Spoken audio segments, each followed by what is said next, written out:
Hello everyone, welcome to study with Salil. आइए देखते हैं आज के इस वीडियो में प्रैक्टिस सेट नंबर 10 का सॉल्यूशन करने वाले हैं। यदि आप हमारे चैनल पे नए हैं तो चैनल को सब्सक्राइब कर लें, जिससे आने वाली सभी वीडियो का नोटिफिकेशन मिल सके। तो आइए देखते हैं क्वेश्चन नंबर 77 को हम कैसे सॉल्व करेंगे। यहाँ पे इकाई का अंक निकालना है।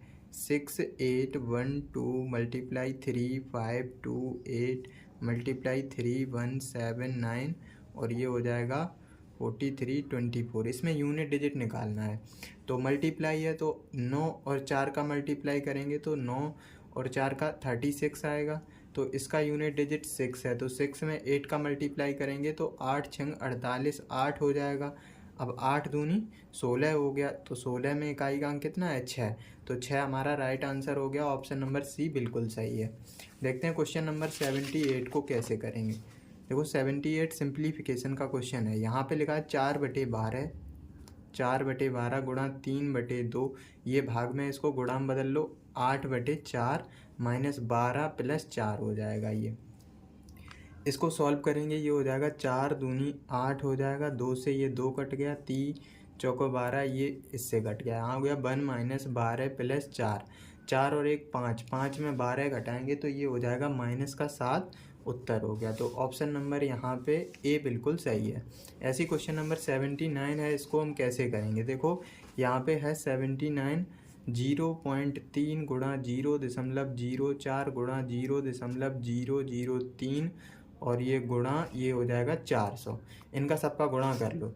देखो 1 2 3 4 5 6, 6 अंक बाद दशमलव है। जब दो जीरो से ये गुणा होगा तो दशमलव कितने अंक बाद हो जाएगा 4 अंक बाद। तो ये हो जाएगा 4 तिया 12, 12 चौको 48 और 48 तिया कितना हो जाएगा 144। तो ये हो जाएगा 144 और दशमलव 4 अंक बाद, तो ये हो जाएगा 0.144। उत्तर हो गया। ऑप्शन नंबर ए बिल्कुल सही है। आइए देखते हैं क्वेश्चन नंबर 80 को कैसे सॉल्व करेंगे। इसमें ये कहा गया है उन दो जोड़ियों की संख्या के बारे में जिनका HCF 15 है। इनका HCF कितना दिया गया है, HCF दिया गया है 15 और LCM दिया गया 138 दिया गया है। इसमें ये कहा गया हम निश्चित रूप से कह सकते हैं, इसमें विकल्प दिए गए हैं। इसमें कहा गया ऐसी कोई जोड़ी मौजूद नहीं है। तो सबसे पहले इनके हम फैक्टर करके देखेंगे। अगर कुछ एक दोनों में कुछ पेयर होगा, अगर दोनों में कुछ कॉमन है तो जोड़ी मौजूद, अगर दोनों में एक जोड़ा मौजूद है तो एक हो जाएगा और कोई भी नहीं है तो कोई भी नहीं। तो इसके सबसे पहले फैक्टर करो तो ये हो जाएगा 5 में 3 का गुणा करेंगे 15 है। ऐसे ही 138 के जब हम फैक्टर करेंगे तो ये हो जाएगा 2 मल्टीप्लाई 3 और ये हो जाएगा 23। ये इसके 138 के फैक्टर हो गए। तो इसमें देखो 3 कॉमन है 3 कॉमन, लेकिन 5 भी अगर यहाँ पे कॉमन होता तो 5 दिया 15, 15 इसमें भी होता तो यहाँ पे एक जोड़ा बनता।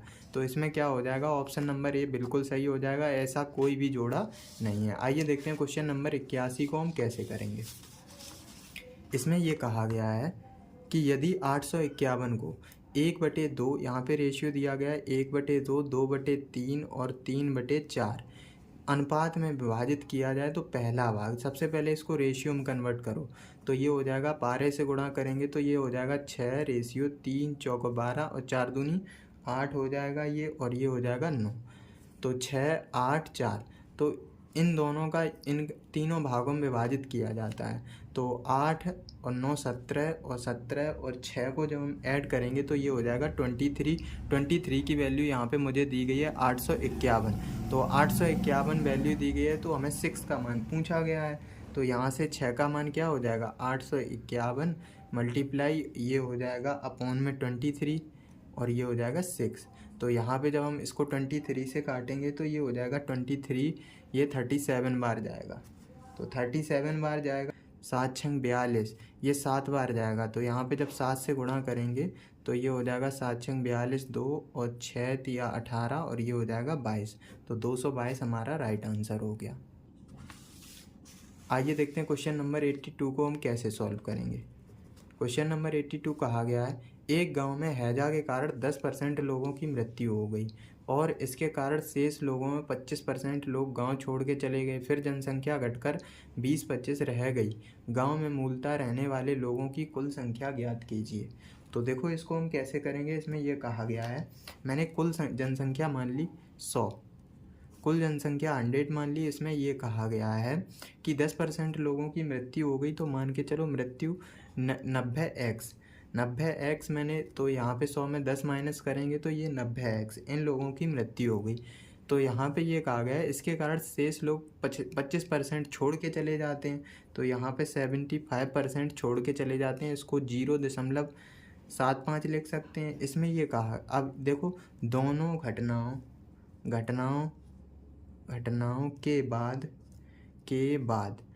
घटनाओं के बाद की स्थिति क्या हो जाएगी, 90x गुणा में 0.75 इज इक्वल टू ये हो जाएगा 20-25। तो यहाँ से x का मान कितना हो जाएगा, सबसे पहले गुणा कर लो इसका, तो जब हम गुणा करेंगे तो ये हो जाएगा 0.675 और ये हो जाएगा x 20-25।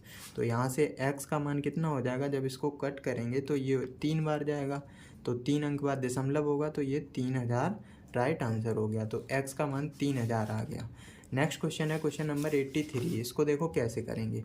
83 इसमें यह कहा गया 33 मीटर कपड़ा बेचने पर व्यक्ति को 11 मीटर का विक्रय मूल्य प्राप्त होता है, तो लाभ % ज्ञात कीजिए। इसमें यह कहा गया 33 SP minus 33 CP is equal to 11 SP हो जाएगा यहाँ से। तो यहाँ से SP अपॉन CP का रेशियो निकालेंगे तो ये हो जाएगा 33/22। इतना समझ में आया। तो ये 11 से काट लो इसको, 11 तिया 33, 11 दूनी 22। तो हमसे प्रॉफिट % पूछा गया है, तो यहाँ से प्रॉफिट % क्या हो जाएगा, 3 - 2/2 मल्टीप्लाई 100%। तो यहाँ से जब सॉल्व करेंगे तो 50% हमारा राइट आंसर हो जाएगा। ऐसे क्वेश्चन नंबर 84 को कैसे करेंगे देखो। इसमें ये कहा गया है कि एक धनराशि को 3 वर्ष के लिए निश्चित दर पर साधारण ब्याज पर रखा गया था। इसमें 2% अधिक दूर रखा गया होता तो 420 अधिक प्राप्त होते, तो राशि ज्ञात कीजिए। तो इसमें देखो कैसे करेंगे। इसमें PRT अपॉन 100 लगा दो, PRT upon 100 is equal to हमें दिया गया है 420। तो P का मान हमें ज्ञात करना है, तो ये 2% हो जाएगा, multiply 3 upon 100 is equal to 420। तो यहाँ से देखो 3 दूनी 6 सत्ते 42, तो यहाँ से x का मान कितना हो जाएगा 7000। तो x का मान 7000 हमारा राइट आंसर हो गया। ऑप्शन नंबर यहाँ पे B बिल्कुल सही है। देखते हैं क्वेश्चन नंबर 85 को हम कैसे सॉल्व करेंगे। इसमें ये कहा गया है कि PQR प्रत्येक 20,000 का निवेश करके एक व्यवसाय शुरू करते हैं। 5 महीने के बाद P ने 5000 रुपये निकाले, Q ने 4000 निकाले, R ने 6000 रुपये अतिरिक्त निवेश किए। वर्ष के अंत में कुल लाभ 34,950 दर्ज किया गया, तो P का हिस्सा बताइए। तो सबसे पहले PQR का रेशियो क्या है, 20,000 रुपये निवेश करते हैं, 20,000 ये भी निवेश करता है P, और 20,000 Q निवेश करता है, और 20,000 R निवेश करता है, 20,000 निवेश करते हैं। इसमें देखो इसको यहाँ पे 3 जीरो इसकी काट लो, रेशियो बनाना है तो 3 जीरो इसकी खत्म कर दो यहाँ पे। तो यहाँ पे 20/20 बन गया। 5 महीने के बाद, तो यहाँ पे जब हम निकालेंगे ये 5 महीने के बाद क्या होता है कि 5000 निकाल लेते हैं। तो 5 महीने के बाद हमने क्या किया, गुणा 5 का कर दिया, इसमें भी गुणा 5 का किया, तो ये रेशियो बन गया 100, और यहाँ पे ये हो गया 100 और ये 100 हो गया। अब उसने ये कहा है कि 5 महीने के बाद P 5000 निकाल लेता है, Q 4000 निकाल लेता है। देखो 5 महीने के बाद ये 5000 निकालेगा, तो यहाँ पे हम क्या करेंगे, 20 में 5 माइनस करेंगे तो ये हो जाएगा 15 हो जाएगा। इतना समझ में आया। फिर नेक्स्ट क्या कह रहा है, 15 और ये हो जाएगा 5 महीने के लगाया, तो यहाँ पे 5 का मल्टीप्लाई कर देंगे। नेक्स्ट क्या कह रहा है, ये कह रहा है 5 महीने के बाद, तो यहाँ पे 7 का मल्टीप्लाई करेंगे। नेक्स्ट कह रहा है Q ने 4000 रुपये निकाले, तो 4000 निकाले, इसका मतलब यहाँ पे ये 5 जब वर्ष के अंत में क्या कह रहा है 6000 निकाले, तो ये हो जाएगा 16 मल्टीप्लाई 7 हो जाएगा। और इसने क्या किया, 6000 अतिरिक्त निवेश किए, तो 6000 अतिरिक्त निवेश किए, तो 20 में 6 और जोड़ेंगे तो ये हो 26, और मल्टीप्लाई हम कर देंगे 7 का। फिर से एक बार समझ लो, इसमें ये कहा 5 महीने के बाद 5000 निकाल लेता है, तो हमने क्या किया, 20 में 5 माइनस करेंगे 15, और मल्टीप्लाई 7 का कर देंगे। 12 महीने के लिए निवेश कर रहा है, तो 12 में से 5 माइनस करेंगे तो 7 का मल्टीप्लाई कर दिया, ये हो जाएगा 16। यहाँ पे क्या है 20 ये हो गया, और इसमें कह रहा है इसको रेशियो में कन्वर्ट करेंगे, इसके 3 जीरो काट दो, तो ये 3 जीरो ये हो जाएगा 4। तो यहाँ पे ये 6 महीने के लिए कर रहा है, तो यहाँ पे ये हो जाएगा 16। अब ये क्या कह रहा है कि ये हो जाएगा 20, और 20 में 6 जोड़ेंगे तो 6 जोड़ेंगे तो 26, और 7 का मल्टीप्लाई करेंगे तो ये बन जाएगा। अब यहाँ पे देखो 15 सत्ते 105 हो जाएगा, 16 सत्ते 112, और 26 में 7 का गुणा करेंगे तो ये हो जाएगा 182। इनको ऐड कर लो, इनको जब हम ऐड करेंगे तो ये हो जाएगा 205, और ये हो जाएगा 212, और ये हो जाएगा 282। इन सब का योग करो तो ये हो जाएगा, तीनों को ऐड करेंगे तो 2 तिया 600 ये हो गया, और ये हो जाएगा 12 17 और 82 99। तो 699 की वैल्यू हमें दी गई है कितनी, 34 950। तो यहाँ देखो इसको 700 मान लो और इसको 3500 मान लो। तो यहाँ पे देखो ये इसको मैंने 700 मान लिया और इसको 3500, 35,000 हो जाएगा ये। तो यहाँ देखो ये 50 गुना है। अब ये कहा गया है ए का हिस्सा, पी का हिस्सा बताइए। तो पी का हिस्सा क्या हो जाएगा, पी का हिस्सा है 205 गुणा में 50। तो इसका जब गुणा करेंगे तो ये हो जाएगा 10 250। तो 10 250 हमारा राइट आंसर हो गया। क्वेश्चन नंबर है 86। इसको देखो हम कैसे सॉल्व करेंगे। इसमें ये कहा गया है कि 11 परिणामों का औसत कितना है, 50 है। तो 11 गुणा 50 करेंगे तो ये हो जाएगा 550। इसमें ये अगर पहले 6 परिणाम का औसत 51 है तो ये हो जाएगा देखो 51 मल्टीप्लाई 6, इसका मल्टीप्लाई करेंगे तो ये हो जाएगा 306। अंतिम 6 का 59 है तो ये हो जाएगा 59 गुणा 6। तो जब गुणा करेंगे इसका तो 354, इन दोनों को ऐड कर लो तो ये हो जाएगा 0 6 और 6। अब ये कहा गया है तो छठा परिणाम ज्ञात कीजिए। तो 660 में माइनस करेंगे 550, तो यहाँ से 110 हमारा राइट आंसर हो गया। नेक्स्ट क्वेश्चन है क्वेश्चन नंबर 87। इसको देखो हम कैसे करेंगे। इसमें ये कहा गया है दीप्तेश और तुषार अलग अलग कार्य को करते हैं, कार्य क्रमशः 9 और 12 दिनों में पूर्ण होता है। दीप्तेश ने काम प्रारंभ किया, बारी बारी से एक एक दिन कार्य करते हैं तो कितने दिन में काम पूरा हो जाएगा। ये है दीप्तेश और ये है तुषार। ये 9 दिन में करता है, ये 12 दिन में। तो ये हो जाएगा टोटल काम 36 हो गया, 9 चौको 36 और 12 तिया 36। ये इनका एफिशिएंसी का रेशियो आ गया। अब इन्होंने ये कहा है कि ये बारी बारी से काम करते हैं। सबसे पहले दीप्तेश आता है, फिर तुषार, ये 4 काम करता है, ये 3 काम करता है। तो यहाँ पे 2 काम कितना हो जाएगा, 7 दिन में करेंगे। तो ये 2 काम कितने दिन में करेंगे, 7 दिन में करेंगे। इतना समझ में आ गया।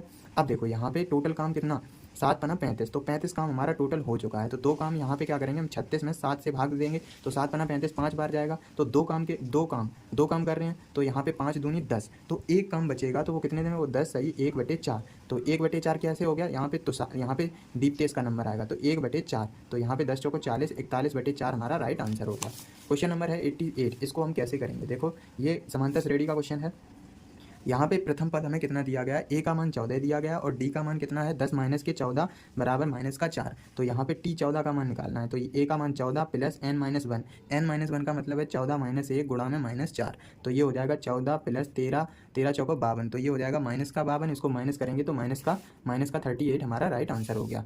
Question number 89। इसको हम कैसे करेंगे, देखो त्रिभुजाकार खेत के आधार और उसकी ऊंचाई से 3 गुना है। तो b बराबर 3h दिया गया है हमें। तो क्षेत्रफल यहाँ से क्या हो जाएगा, कुल लागत बटे में प्रति मीटर स्क्वायर की लागत, प्रति 100 मीटर स्क्वायर की लागत, और मल्टीप्लाई हम 100 का कर देंगे। तो यहाँ से ये हो जाएगा 3.18 बटे में 2 24.68 मल्टीप्लाई 100। तो इसको जब हम भाग देंगे तो ये हो जाएगा 1350, अप्रॉक्सीमेट 1350 बार जाएगा। तो यहाँ पे क्षेत्रफल आ गया तो ये हो जाएगा 1350 बराबर 1/2, ये हो जाएगा आधार गुणा ऊंचाई। तो यहाँ से ये हो जाएगा 3 से काटो, 3 चौको 12, 3 बजे 15। तो h स्क्वायर बराबर यहाँ से 900 आ गया। तो h का मान कितना आ गया 30। तो जब h का मान 30 आ गया तो b बराबर 3h है। तो यहाँ पे b आधार का मान कितना हो जाएगा, तो 90। तो 90 यहाँ पे 90 मीटर हमारा राइट आंसर हो गया। नेक्स्ट क्वेश्चन है क्वेश्चन नंबर 90। इसको हम कैसे सॉल्व करेंगे। स्पीड टाइम एंड डिस्टेंस का क्वेश्चन है। यदि बंधन 20 किलोमीटर प्रति घंटे की गति से दौड़ता है, उसे 50 मीटर की दूरी तय करने में समय, तो टी का मान हमें निकालना है। टी बराबर ये हो जाएगा, देखो 500 मीटर है, 500 मीटर हो गया, ये 20 किलोमीटर प्रति घंटा है। तो हम क्या करेंगे इसको, ये देखो यहाँ पे 20 और मल्टीप्लाई इसको मीटर प्रति मिनट में कन्वर्ट कर लो। तो ये हो जाएगा 1000 बटे में 60। तो 2 तिया 6 हो गया। यहाँ पे देखो क्या हो जाएगा 500 मल्टीप्लाई ये हो जाएगा 3 बटे में 1000। तो 5 दूनी 10, तो 3/2 का मतलब है 1.2 मिनट। तो यहाँ पे 1.5 मिनट हमारा राइट आंसर हो गया। ऑप्शन नंबर सी बिल्कुल सही है। तो प्रैक्टिस सेट नंबर 10 का ये सॉल्यूशन कंप्लीट हो चुका है। तो तब तक के लिए बने रहिए।